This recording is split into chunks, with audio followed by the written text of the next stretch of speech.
Hello!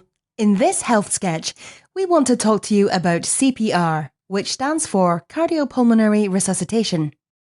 We use C.P.R when someone has collapsed and is not breathing, because it can keep people alive until emergency services arrive. Learning these simple life-saving skills is as easy as ABC. All you have to remember is the doctor's ABC. D is for danger. First, look around carefully to make sure the area is safe for yourself and others before approaching. R is for response. Shake them gently by the shoulders and ask them loudly, "Are you all right?" If there is no response, you need to. S.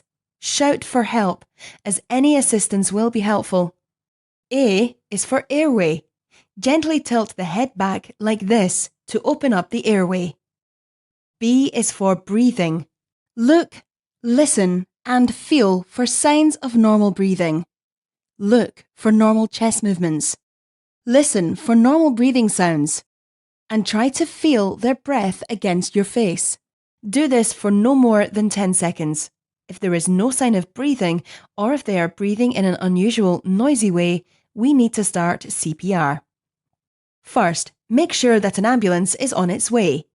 If you have someone with you, ask them to make the call.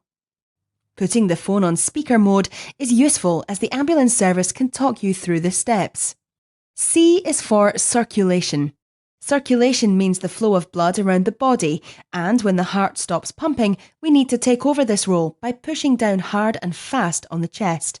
Start by placing the heel of one hand at the centre of the person's chest and interlock your fingers like this. With arms straightened, press down hard and fast, letting the chest come back up fully each time.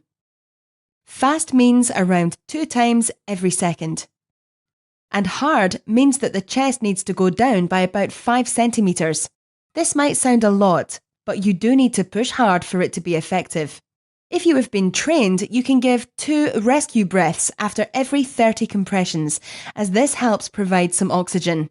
However, if you have not been trained or are not comfortable, just keep going with hands-only continuous chest compressions. If someone else is with you, swap over if you begin to feel tired, and don't stop until either a health professional takes over or the person is definitely breathing normally. Sometimes we can add another step. D. D is for defibrillation, which is about delivering a shock to restart the heartbeat. Some public areas and workplaces have an easy-to-use defibrillator on site called an automatic external defibrillator, or AED. Automatic means that it is the machine that decides what to do, so you can't go wrong, and it even talks you through the steps. If there is no AED available, keep going with CPR until the ambulance arrives. That's it. So to recap, remember doctor's ABC. And if you have it, D. That's D for danger, R for response, S, shout for help, A for airway, B for breathing, C for circulation, and D for defibrillation. In this health sketch, we've shown you the simple steps you can take to help someone who has collapsed, is not breathing, or not breathing normally. Why not take a training course to practice these steps?